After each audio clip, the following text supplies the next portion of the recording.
Hey again. In this video, we're going to look at charging and what you should be charging clients for your services, how to charge, and everything related to that. So here's what we're going to look at. First of all, different charging models you might want to consider. We're going to recommend our preferred model. It's up to you whether you adopt that or not. We're going to also look at what to charge. We're going to look at extras, upsells, and finally billing. So we've got a process in place for all of that. So let's dive in. Charging models.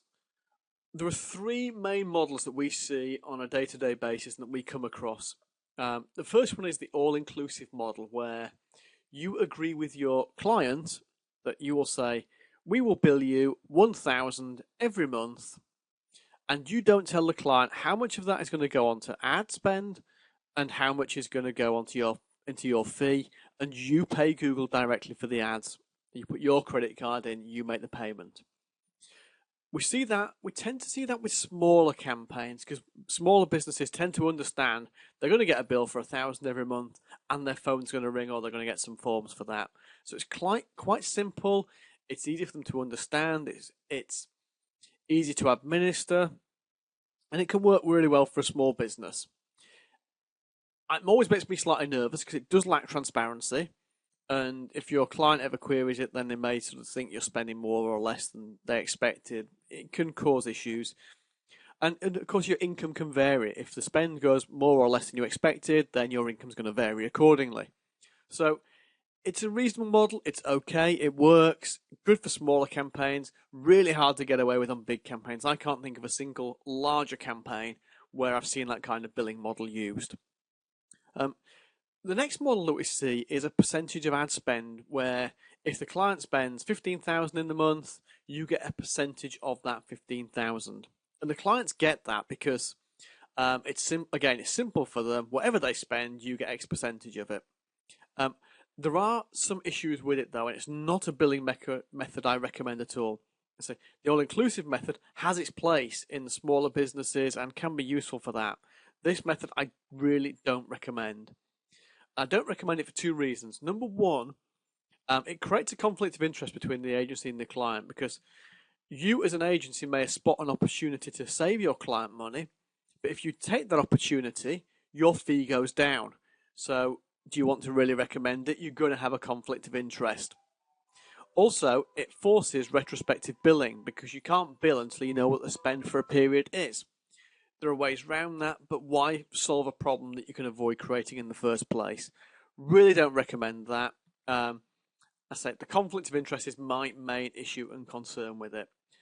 My preferred method always is a percentage of the budgeted ad spend, and we tier that. So the reason what we do that is it's easier for clients to understand. It doesn't create a conflict of interest, and you can bill in advance. So let me give you a couple of examples. So what you will do is you will say, for a spend up to $1,000 every month, we will bill you 20%. For everything that goes up to $2,000 a month, we will bill you 18%. Up to $5,000 a month, we will bill you 15%. And you agree the budget in advance. So your client signs off a $2,000 budget. You bill upfront based on that budget. So that means that even if you get a saving opportunity, you can take the opportunity to make the saving for the client. Your fee is unaffected, and he knows you're on the same side as him. So it's a really good way to do it. That's the way I'd always recommend in terms of a charging model. So then you come on to how much to charge, and we could debate this all day long. Everybody would have a different opinion, and however, all I'm going to tell you is what we currently see as being competitive in the marketplace. You may see unders, you may see overs. Don't be too scared of this. We hear from agencies on a regular basis who say, I've gone in on a starting fee of 10% of the ad spend. And on a small budget, that's a really difficult place to be. So let's split this up. Upfront costs, up to you whether you charge a setup fee or not. If you're being charged a setup fee by your provider or you're doing it yourself, you can generally on new campaigns charge up to a month management fee as your setup. we typically go with 50% rather. And if it's an existing campaign we're taking over, we tend not to bill at all for an upfront fee for setup, unless it's a complete car crash of a campaign, in which case we'd look to bill, but in most cases we don't. So it's generally new campaigns only, and you'll get away with up to 1 month of the management fee. And most clients understand that it takes time and effort to set up a campaign and that they have to pay for that, and that's in addition to their normal monthly charges. It can create a bit of a barrier, and it can always be a negotiating point that if that's going to barrier to actually getting a client on board, drop the fee. In terms of ongoing, I would always have a minimum fee level. And you, in most agencies for marketing to local businesses, that's going to be around the $250 mark. That makes it always least worthwhile. So I've seen cases where an agency said, I've agreed a 10% fee and the client's only spending $500. How can I run the campaign for $50? You can't do the job properly for that. So don't get caught at that very low end into a very small fee. Now, at the low ends, and by low, I'd say anything up to $1,000 is a very low budget. You can get away with a relatively big fee as a proportion of the ad spend, because the clients understand that no matter how big or small the campaign is, there is an element of work to do that doesn't go away. All the daily, weekly, monthly management tasks don't go away just because the campaign's small. So they understand that you can charge a much higher fee for that.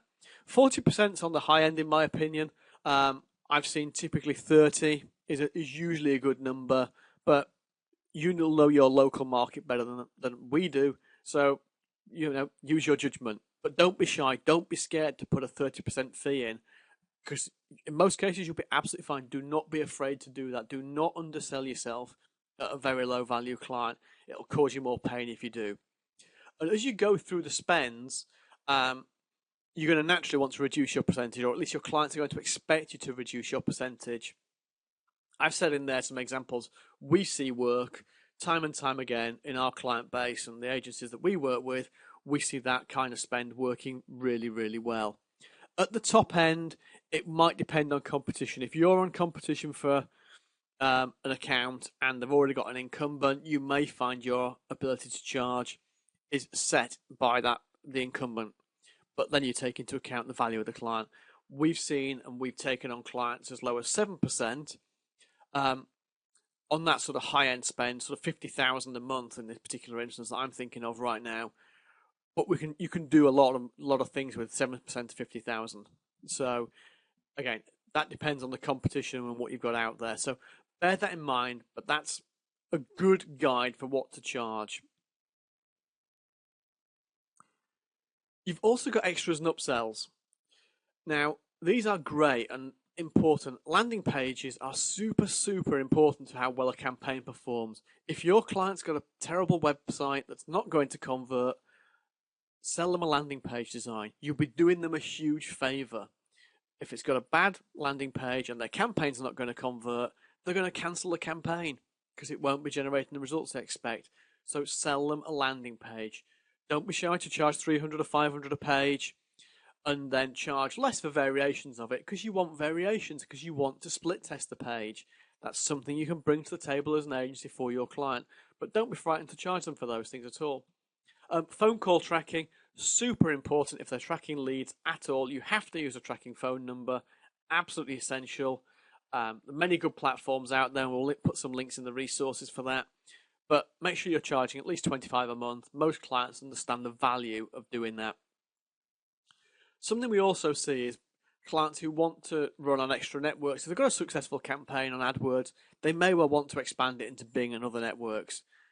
What we would tend to do is charge 30% of what you're already charging for AdWords to replicate those successful campaigns onto Bing.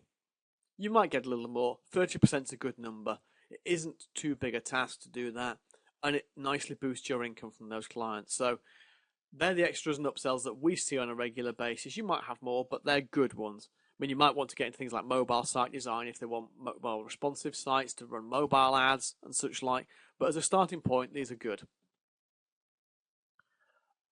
And a couple of simple points on billing: always bill monthly in advance on a recurring payment.